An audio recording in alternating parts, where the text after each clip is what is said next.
اس سے پہلے آیت کریمہ کے اندر یہ بات بیان کی گئی کہ جو مدینے میں منافقین کی جماعت تھی، وہ منافقوں کی جماعت مسلمانوں سے ملتی تو کہتی کہ ہم ایمان لائے، اور وہ جماعت جب آپس میں خلوت میں جمع ہوتے بولے ہم مسلمانوں کا مذاق اڑا رہے تھے۔ تو اللہ تعالیٰ فرماتا ہے خالی ان کو ڈھیل دی جا رہی ہے، گمراہی میں بھٹکتے رہیں، اور ان کے مذاق اور تمسخر کا جواب خود اللہ تعالیٰ ہی عطا فرماتا ہے۔ اور آج کے جو آیت کریمہ ہے، اس آیت کریمہ کے اندر اللہ تبارک و تعالیٰ نے ان لوگوں کا ذکر کیا جن کے پاس ایمان کی دولت تھی، لیکن انہوں نے اسلام کو، ایمان کو فراموش کر دیا اور اس کو سودا کر ڈالا دنیاوی قیمت کے عوض، اور اس طریقے سے انہوں نے سودا کیا گھاٹے کا سودا، تو وہ لوگ ہدایت پر نہ رہے۔ اللہ تعالیٰ نے ان کا ذکر فرمایا۔ یہ آیت کریمہ تین طرح سے اس کی تشریح کی جاتی ہے۔ یہ کس کے بارے میں ہے؟ تو کچھ لوگوں نے کہا یہود و نصارہ کے بارے میں ہے، اس لیے کہ یہود و نصارہ حضور صلی اللہ علیہ وسلم کو آقا علیہ السلام کی بعثت سے پیشتر نبی مانتے تھے، اور حضور کے وسیلے سے دعائیں کرتے تھے، اور لوگوں کو بتا دیتے کہ نبی آخر الزماں آنے والے ہیں اور ان کے اوصاف یہ ہیں، ان کی خوبیاں یہ ہیں۔ لیکن جب حضور صلی اللہ علیہ وسلم جلوہ گر ہو گئے تو یہودیوں نے اور نصرانیوں نے مخالفت شروع کر دی، تو اس طریقے سے جو ان کے پاس ہدایت تھی اس کو بیچ ڈالا اور مخالفت کر کے جو ہے دنیا کو کمایا۔ لیکن ایسا سودا ہوا جو گھاٹے کا سودا ہے، جس کی وجہ سے ان کی ہدایت جاتی رہی اور گمراہی ان کے ہاتھ آ گئی، حتیٰ کہ اللہ تبارک و تعالیٰ نے جو ہے یہود کے اوپر غضب بھی نازل فرمایا اور نصرانیوں کو راہ راست سے جو ہے ہٹا دیا۔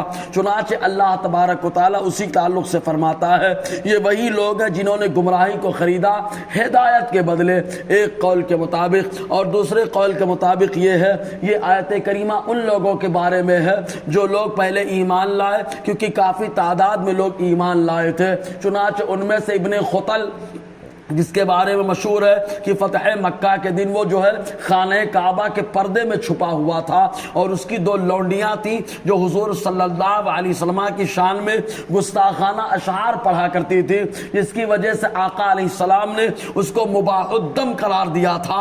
وہ اس کا حکم پا کر کے اس کی لونڈیاں کرتی تھی۔ چنانچہ جب مکہ فتح ہوا تو وہ بچنے کے لیے خانہ کعبہ کے پردوں میں جا کر کے چھپ گیا۔ صحابہ کرام نے پوچھا اے اللہ کے حبیب صلی اللہ علیہ وسلم کیا کیا جائے؟ آقا نے فرمایا اس کو وہیں پر مار دو۔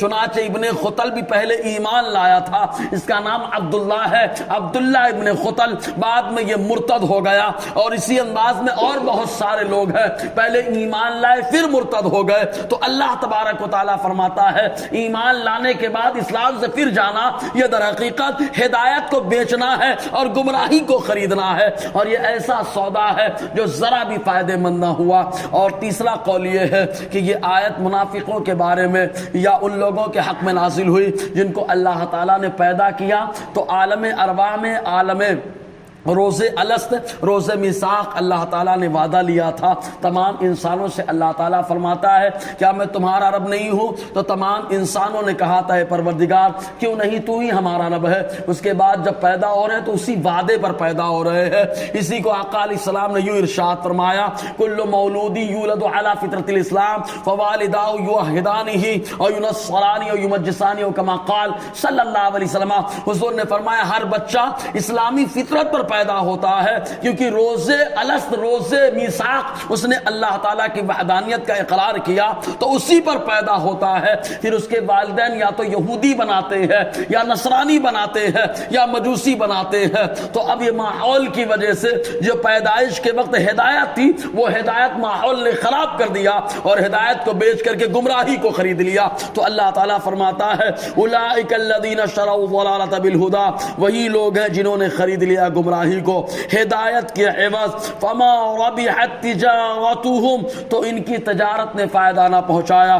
وما كانوا مهتدین، اور نہ یہ ہدایت یافتہ ہے۔ اب آگے اللہ تعالیٰ نے ان کی ایک مثال بیان فرمائی ایسے لوگوں کی جن کے پاس ہدایت تھی اور گمراہی کو خرید کے ہدایت کو بیچ ڈالا۔ ان کی کیا مثال ہے انشاءاللہ اس پر روشنی رہے گی۔ اللہ تعالیٰ ہم سب کو فیضان قرآن، برکات قرآن سے مالا مال فرمائے۔